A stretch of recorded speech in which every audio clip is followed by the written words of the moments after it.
안녕하세요. 아침TV 하경숙입니다.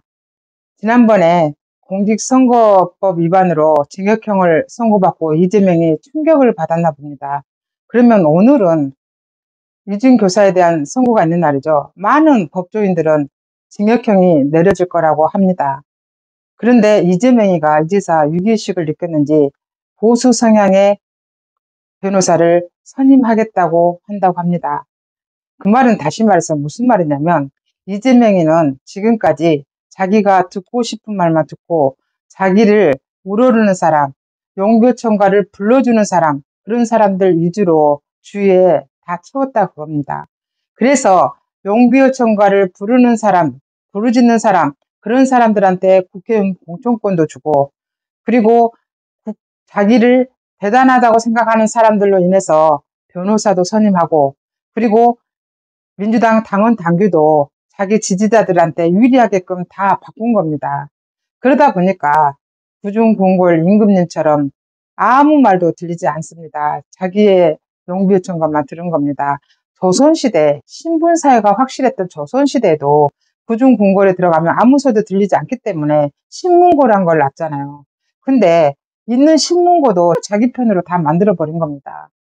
심지어 사법부도 판검사들도 돈을 주고 자기가 매수해버린 겁니다. 그러다 보니까 보이는 게 없이 돼버린 게 이재명인 것 같습니다.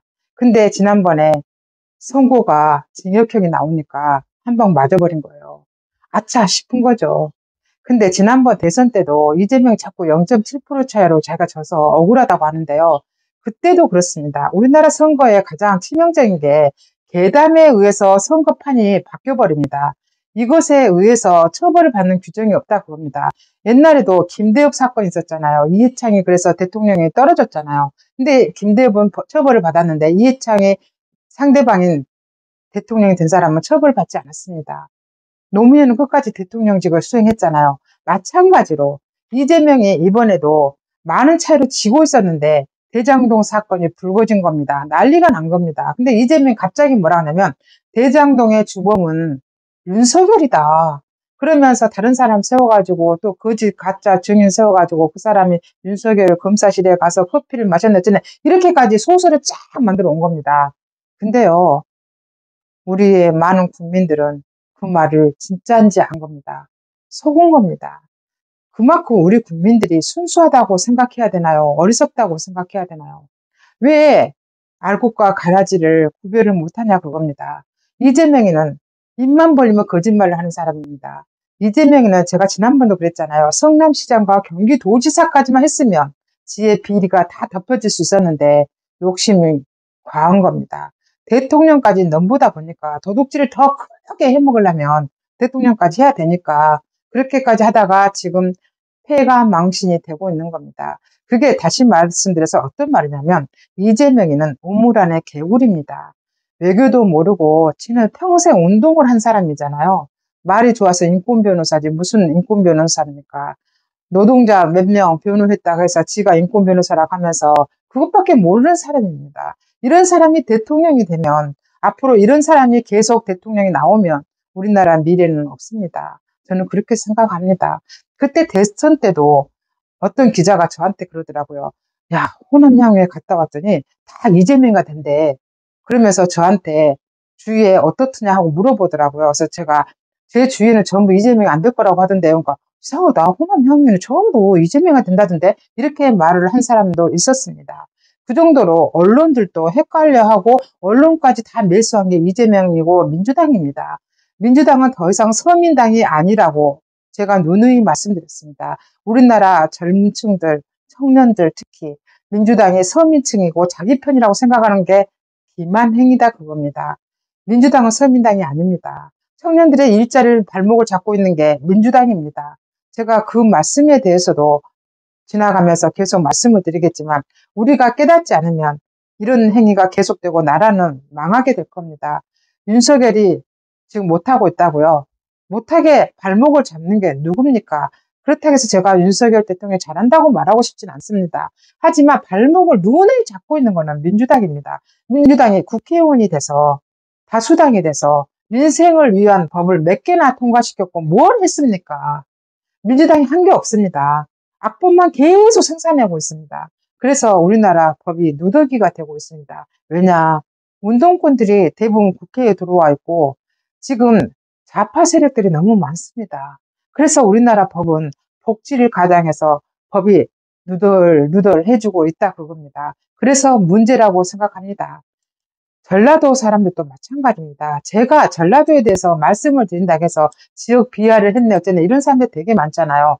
우물 아래 개구리가 돼서는 안 됩니다.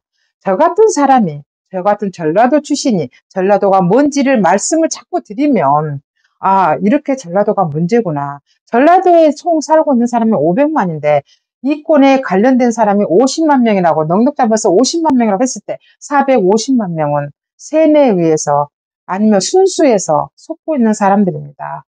그 사람들이 깨어나야 전라도에서 벗어나 있는 많은 사람들이 깨어나야 니들 자식들이 성공한다니까. 제가 몇 번을 말씀드립니까? 이거를 듣지 않고 지역 비하를 하니 어쩌네. 5.18 가짜 유공자를 밝혀라고 했을 때 진짜 유공자들은 제발 밝혀달라고 합니다. 근데 가짜 유공자인 사람들이 저는 저를 공격한다고 생각합니다. 그거 하나도 못 받아들이는 사람들. 그리고 그걸로 인해서 5.18로 인해서 강주 사태로 인해서 많은 전라도 사람들을 이용하는 사람들 그 강주 사태가 성역화돼서는 안 된다고 생각합니다. 정말로 떳떳하려면 강주 사태에 대해서도 토론이 원활하게 이루어져야 된다고 생각합니다. 근데 강주 사태에 대해서 말 한마디 하면 고발 고소를 합니다. 애국 폄훼를 했다고. 이게 문제라 그겁니다. 절대로 성역화돼서는 안 됩니다. 그걸 깨달아야 됩니다. 제 주위에 많은 전라도 출신들은 제 말에 동의를 하고 있습니다. 그동안 속고 있었던 사람들은 깨달아야 됩니다. 저는 그래야 된다고 생각합니다. 이재명의 꼬라지를 보세요. 그게 전라도의 미래라고 생각합니다. 앞으로 전라도가 강주 사태가 사실이 밝혀지면 어떻게 하겠습니까? 어떻게 수습하겠습니까? 지금 전라도 5.18 왜곡법 이거 반드시 폐기시켜야 됩니다. 그리고 토론이 원활하게 이루어져야 되고 이 5.18에서 많은 사람들이 얘기를 해야 됩니다. 그래야 나중에 전라도가 폐가 망신하지 않습니다. 지금 전라도 사람들을 돌아봐 보세요. 지금 어떤 모습인지 많은 사람들이 비난하는 이유가 뭐라고 생각하십니까? 그래서 저는 누누이 말씀드리고 있는 것입니다. 이재명의 꼬라지가 나서는 안 된다고 생각합니다. 지금까지 진실을 알려주는 아침TV 하병숙이었습니다.